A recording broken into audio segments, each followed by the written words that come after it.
दें कि एक दर्दनाक कहानी है बॉलीवुड में शोमैन के नाम से फेमस एक्टर राज कपूर की। राज कपूर जिन्हें 1988 में देश के सबसे सम्मानित अवार्ड में एक दादा साहेब फाल्के अवार्ड दिया गया। जब स्टेज पर उनका नाम अनाउंस किया गया तो राज कपूर की हालत इतनी ख़राब थी कि वह अपनी कुर्सी से उठ तक नहीं पाए थे। अंत में राष्ट्रपति खुद उनके पास चलकर पहुंचे थे। ये किस्सा राज कपूर की लाइफ की उस आखिरी साल का है जब उनका शरीर जवाब देने लगा था और फिर उन्हें इस दुनिया को उन्होंने अलविदा कहा था। रीमा जैन ने अपने पिता के इस दर्द भरी कहानी फिल्म फेयर को सुनाई थी, जिसमें साल 1988 में राज कपूर को दादा साहेब फाल्के अवार्ड देने के लिए राष्ट्रपति ने प्रोटोकॉल तोड़ दिया था।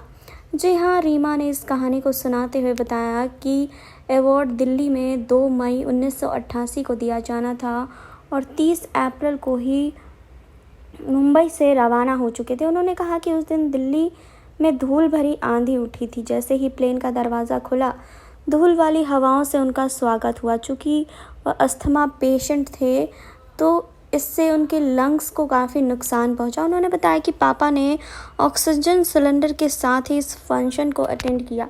पूरे फंक्शन के दौरान वो परेशान और रेस्टलेस रहे। वह इतनी बेचैनी महसूस कर रहे थे कि लगातार मेरी माँ का हाथ ज़ोर से दबा रहे थे। फाइनली जब उनका नाम अनाउंस किया गया तो वह अपनी सीट से उठ ही नहीं पाए।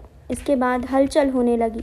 रीमा ने आगे बताया कि जब पापा सीट से नहीं उठे तो राष्ट्रपति रामस्वामी वेंकटरमन की नज़रें पापा की तकलीफ़ को भांप गई।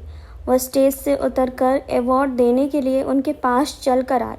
उन्होंने कहा कि इनके मेरे एम्बुलेंस में लेकर हॉस्पिटल जाइए। इसके बाद पापा को वेंटिलेटर पर रखा गया। उनके हेल्थ को लेकर न्यूज़ बुलेटिन चलाया गया। आखिरी हफ्ते काफ़ी बुरा रहा और जब 2 जून 1988 को वो गुज़र गए तो हम इस तरह से रिलीफ महसूस कर रहे थे क्योंकि वो बहुत ज़्यादा तकलीफ़ में थे।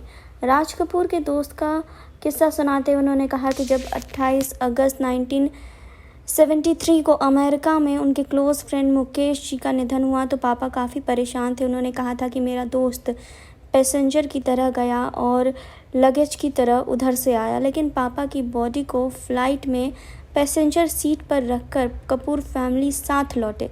वह शोमैन की तरह रहे और शोमैन की तरह ही गए। जी हाँ, तो आपको क्या कहना है कमेंट बॉक्स में बताइए। जुड़े रहिए हमारे साथ। नेक्स्ट 9 न्यूज़ से सुरभि की रिपोर्ट।